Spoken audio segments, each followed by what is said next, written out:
喝牛奶。怎么又是牛奶？我最讨厌喝。你反抗啊！妈，其实我先喝完再说啊，来得及。妈，哦，对了，哎妈，喝牛奶喽！我不喜欢喝牛奶。人不喝牛奶怎么行呢？你现在还年轻，正在长身体，人不能不喝牛奶。妈，我都这个岁数了，我还没长好呢。那你这不科学。人家专家都说了，人不能缺钙，对吧？缺了钙的话，是不是就会骨质疏松？骨质疏松以后，是不是就浑身没力气，干活没劲儿啊，无心工作呀？那不喝奶的话，就会流落街头啊！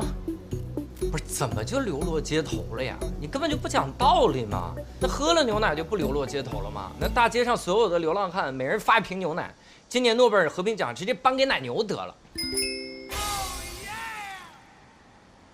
我明白了，浩浩。你呀，长大了，你嫌妈妈老了。妈，我没这个意思。没关系，明天啊，我就去养老院交定金，我住养老院去。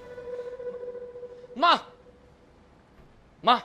我错了，我喝。这就对了。